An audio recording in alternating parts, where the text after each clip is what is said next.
ረመዳን 16 የአድዋ ድል በሀገር ፍቅርና በመስዋዕትነት የተጻፈ ታሪክ። ኡስታዝ አህመዲን ጀበል። የአድዋ ድል የጥቁር ህዝቦች ኩራትና የነጻነት ፋና ሆኖ በታሪክ ማህደር የደመቀ ክስተት ነው።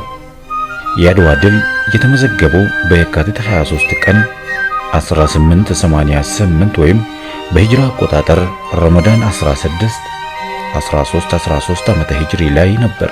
በዚያ ታሪካዊ ዕለት ከተለያዩ የሀገራቱ ክፍሎች የተሰባሰቡ ሙስሊም አርበኞችም ከሌሎች ኢትዮጵያውያን ጋር በመሆን ታላቁን የረመዳን ጾም እየጾሙ ረሃብና ጥሙን በጽናት ተቋቁመው በአድዋ ተራራዎች ላይ ተገኝተው ከወራሪው የጣሊያን ጦር ጋር ተፋልመዋል።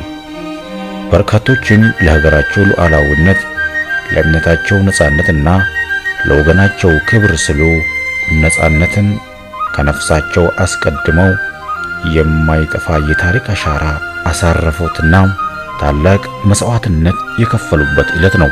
የሀገር ፍቅር በእስልምና እይታ ሀገርን መውደድና ለተወለዱበት ስፍራ መጨነቅ በሰው ልጅ ተፈጥሮ ወይም ፍጥራ ውስጥ ያለ ታላቅ እሴት ነው። እስልምና ይህንን ተፈጥሮአዊ ስሜት አይቃወምም። ይልቁንም ለሀገር መልካምነት ማሰብና ለደህንነቷ መጨነቅ የሚበረታታ መልካም ተግባር መሆኑን ያስተምራል እንጂ። ለዚህም ትልቅ ማሳያ የነቢያቱ መደምደሚያ የሆኑት ነቢዩ ሙሐመድ ሰለላሁ ዐለይሂ ወሰለም ለትውልድ ሀገራቸው ለመካ የነበራቸው ትልቅና ስር የሰደደ ፍቅር ነበረ። ነቢዩ ሰለላሁ ዐለይሂ ወሰለም ከመካ ወደ መዲና ለመሰደድ በተገደዱበት ወቅት በትውልድ ቦታቸው ላይ የነበራቸው ናፍቆትና ፍቅር እንዲህ በሚል ልብ በሚነካ ንግግር ገልጾታል። እንዴት ያለሽ ያማርሽ ሀገር ነሽ! ለኔም ካንቺ በላይ ተወዳጅ ሀገር የለም።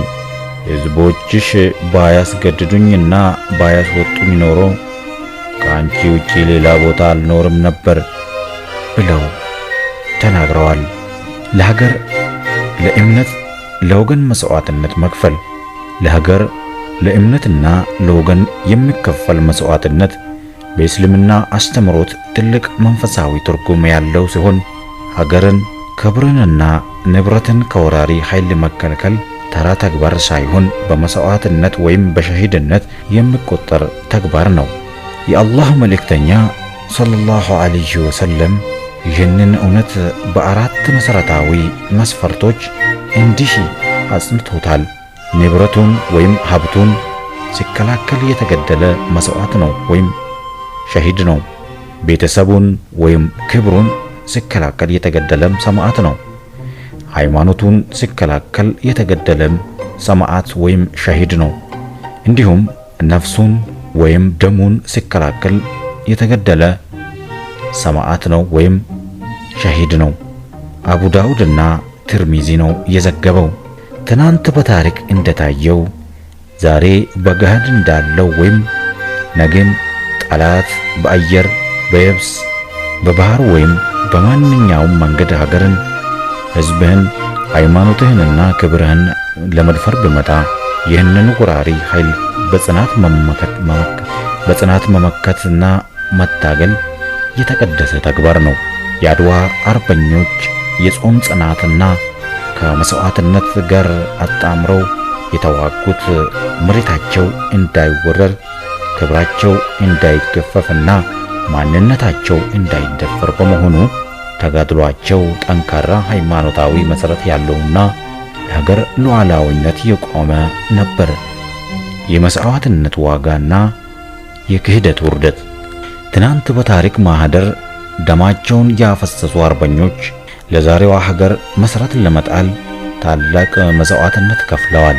ዛሬም ቢሆን ጠላት ሀገራቸውን እንዲወር፣ ክብራቸውን እንዲደፍርና ነጻነታቸውን እንዲነጥቅ ባለመፍቀድ በርካቶች በተለያዩ ሀገራት እየተገደሉና ሕይወታቸውን እየገበሩ ይገኛሉ።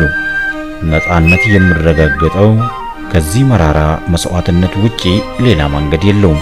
በየትኛውም ዘመን ከጠላት ጋር በማበር ለጥቅም፣ ለስልጣን ወይም ለጊዜያዊ ክብር ሲሉ ሃይማኖታቸውን፣ ሀገራቸውንና ሕዝቦቻቸውን አሳልፈው የሚሰጡ ከዳተኞች መጨረሻቸው ውርደት ነው። እነዚህ በክደት መንገድ ላይ የሚጓዙ ግለሰቦች በታሪክ ስማቸው በክብር ሳይሆን በክህደትና በውርደት ይነሳል። በመጪው ዓለም ከፈጣሪ ዘንድ የሚጠብቃቸው ቅጣትና ውርደት ከምድራዊ የከፋ ይሆናል። እውነተኛ ክብርና ነጻነት የሚገኘው ለእውነት ለሀገርና ለወገን በመቆም ከጥቃት በመከላከል በመክፈል መስዋዕትነት ብቻ ነው። ከጠላት ጋር በማሻረክ የሚገኝ ግዛዊ ክብር የታሪክ ማጣቢያና የነፍስ ኪሳራ ነው። ጀግኖች የሚሉት ባዕድ ወራሪ ክብራቸውን እንዲገፋና ማንነታቸውን እንዲረግጥ እጃቸውን የማይሰጡ ለባርነትና ለውርደት መረማመጃ ለመሆን አንገዛም ብለው በነጻነት የሚቆሙ ናቸው።